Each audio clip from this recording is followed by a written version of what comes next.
So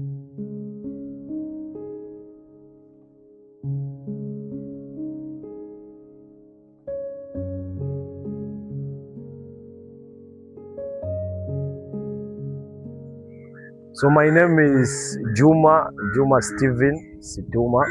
Mimi ni mkaaji hapa Mombasa na mimi ni mwanabiashara, so I do a lot of digital marketing and other businesses. But I also train over the last year and part of this year. I had the opportunity to train and mentor some young people, especially hapa Mombasa Kisauni. So I was training them from the Nyota project ambao walipata kwanza ile pesa ya Nyota, and then they were starting their businesses, and some of them were running small businesses, kwa hivyo they were growing their businesses. So what happened is we went into in-house, tulifanya some class training, so giving them the basic business knowledge and how to grow and expand their business. But apart from that, there was also a follow-up mentorship where after wamepata ile pesa tuliona tukawa visit on their site of businesses just to get to know what is happening, what are some of the challenges they are facing, and support them in that manner. So I was happy and privileged that I was seeing real impact. So one, mostly of course this hour ni vijana, and you could see that from the areas of Junda, Bamburi, pale Kiembeni, there was a lot of impact. You find they have started some business.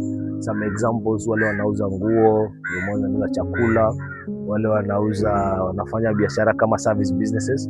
Some of them in fact had gone into photography and shooting. So I'm happy that I think this project has an impact.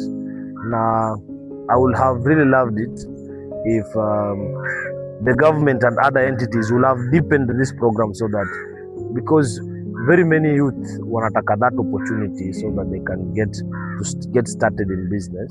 If the government can either deepen this project so that it's a long-term thing, or even other organizations to support so that it's a continuous thing. So I am happy to have had that experience, and just to say it's a privilege to support young people. Thank you. Yes, my name is Hamis Indune, and I am a resident of Mombasa County.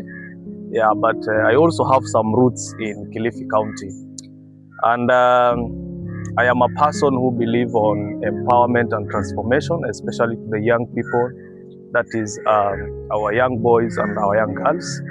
And I have been focusing on transforming young people when it comes to finance management and business development.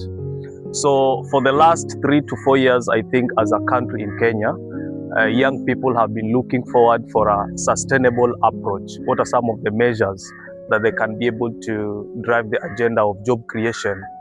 And I was very happy that I interacted with Nyota project, where our young people across the board, like here in Mombasa County, where our young people were given some bunch of money so that they can be able to sustain themselves through businesses and even on job experiences. And I happened to be part and parcel of that kind of a project where I was involved to make sure that I can be able to train and to offer my expertise. At the same time also to do some follow-up on the mentorship of these young people. And I can say that it has really impacted our young people in terms of employment, and also like when I was interacting with the young people, I have several young people where you see that the business is progressing to an extent that they are employing some other young people, their colleagues. So I think this kind of approach is a plus to our young people, and how I wish if the government could be able to make this project to be sustainable so that it can be able to reach more and more young people. Yeah, so I'm very happy that the young people that we are having, we are looking forward to see how transformation they are going to achieve more. So I think that is the tech, and I'm looking forward to interact more and more so that we can make sure that we are able to minimize unemployment as a whole. Thank you.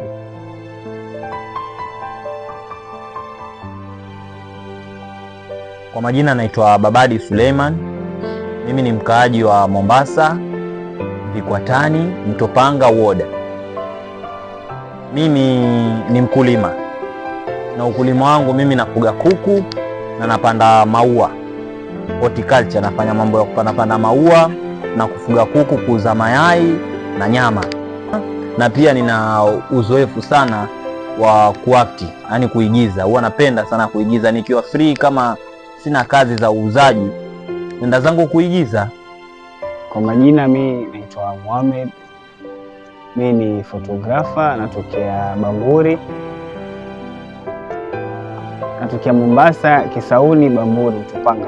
Mimi biashara yangu ni content creation. Niko na wenzangu hapa kama kina Badi, huwa tunashoot video za TikTok pale, video za ads. Na so far sasa hii tuko na hii documentary tunafanya.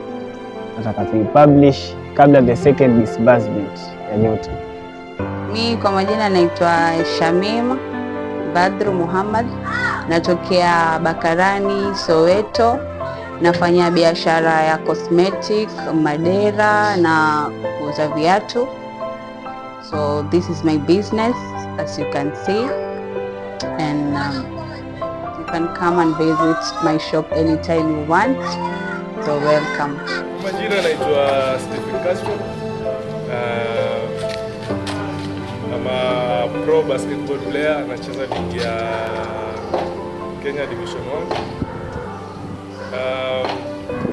Pia mimi ni mwanabiashara. Nafanya biashara lakini usijatilia maanani sana. Kando nayo pia nafanya kazi ya training house. Sana sana nadili na mambo na interior wash, kuosha viti, kuosha roof. Hizo. Kwa majina naitwa Joyce Chisinye. Mimi ni salonist. Saloni yangu iko Mtopanga Ward. Ukifika Coast General hapo nyuma hiyo Coast General inapatikana hapo. Tunafungua Monday to Sunday.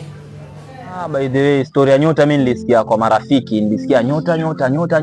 Hasa mimi nikajua Nyota ni uongo, ni utapeli, lakini nilivyojaribu pale kwenye simu kuweka ile 254 pale, nikajaribu, nashangaa natumia message naambiwa nimechukuliwa kama beneficiary.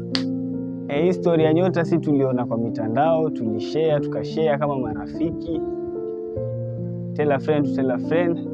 Japokuwa kuna wengine mwanzo walidharau. Waliona labda tutapata pesa. Hofu ilikuwa nyingi, so wajua vijana tutana pressure. NYS pesa ililiwa, hatukutumiwa, mambo yalikuwa mengi, lakini sisi tulijaribu, tuka-apply. Na tulibahatika, sijui ni zare ama tuiteje, lakini tulibahatika, tukaitwa. Tukaenda. Na ndio hivyo ilikuwa hivyo mpaka pesa tukapata. So nilihad about Nyota kwa jirani yangu fulani. Mamake ni mama mtaa, alikuja na hiyo issue mtaani. So tukaambiwa, ndo tukaenda kutafuta ofisi ya watu wa Nyota, ndo nika-apply through a friend.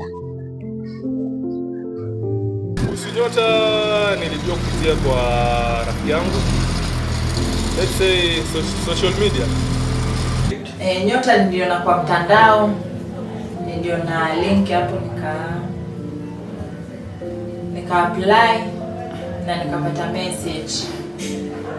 Training ilikuwa kwa vizuri, sisi watu wa huku Mombasa tulifanya pale Hadija. Training ilikuwa kwa vizuri, walimu sisi kazi yetu ili tukaletu bana. Mpiga mwaka mzima tukiangalia hivi ni 2000. Mwaka mzima tunashangaa hizi fundisha. Mimi nilipoingia pale nilikuwa sijui kabisa kuhusu biashara, lakini nilipata knowledge na nilipata chakula na pia pesa. Yani pesa, kila ukienda ulikuwa upata pesa, na kuna pesa zenyewe kubwa za Nyota. Yani hapo palikuwa kwa vizuri, raha sana, yani chakula, kila kitu, yani utamu wa Yesu. Kuhusiana na ile training ilikuwa fresh.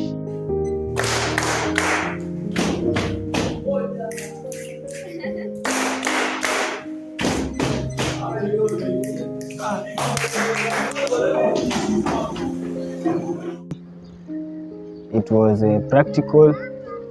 Tulipata chance ya kufundishwa na watu ambao walikuwa wamebobea kwa kazi hii tayari, walikuwa na biashara zao, ni watu, ni ma CEO, walikuja wakatufanyia training. Ilikuwa practical na pia vile vile kulikuwa na pesa, kama unavyojua mkono mtupu wa ulamu.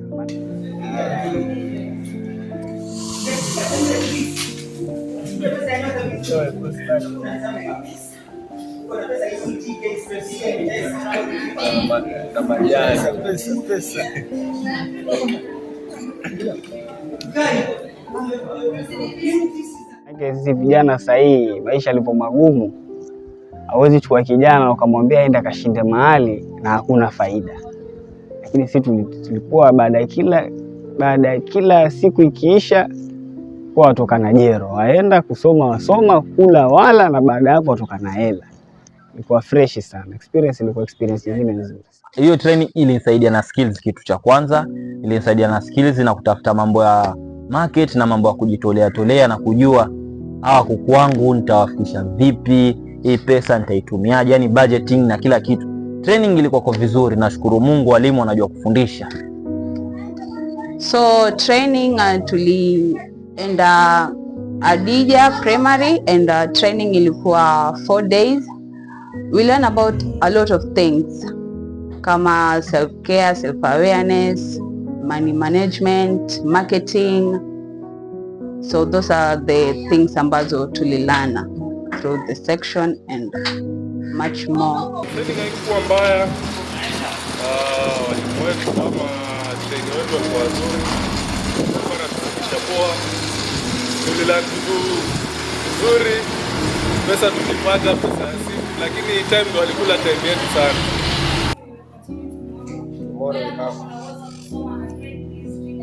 Ilikuwa sawa, mafunzo yenye tulipata pale yalinisaidia kulingana na biashara yangu, vile nitakuwa na manage biashara yangu. Chakula pia ilikuwa sawa, tulikula tukashiba. Hiyo pesa, kitu cha kwanza, imenisaidia kununua haya makopo ambayo nitaonesha na haya maua, na pia imenisaidia kutengeza hilo banda la kuku la kisasa. Yaani banda ambalo limegawanywa kwenye mahali pa wagonjwa, mahali pa kuwekea chakula, mahali pa vifaranga, mahali pa kuku wakubwa. Yaani imenisaidia kununua pia dawa na vyakula. Generally hii project ya Nyota imetusaidia upande mmoja ama mwingine.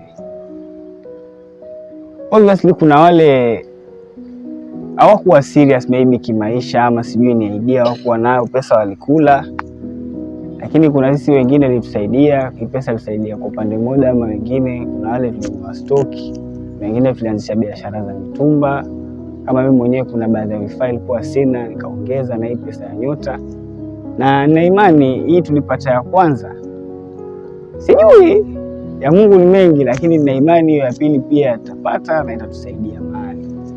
So pesa ilinisaidia kiwango kikubwa sana, because imagine kama mtu angekuwa anafaa kukopesha that amount kwanza biashara, isingekuwa rahisi kabisa. And penye natokea, meaning my family, hakuwa na uwezo wa kunipea mimi that amount ya kwanza biashara, because most of us pale tumemaliza form 4, yes, tumeenda college, but hailipi, lazima tuanze biashara.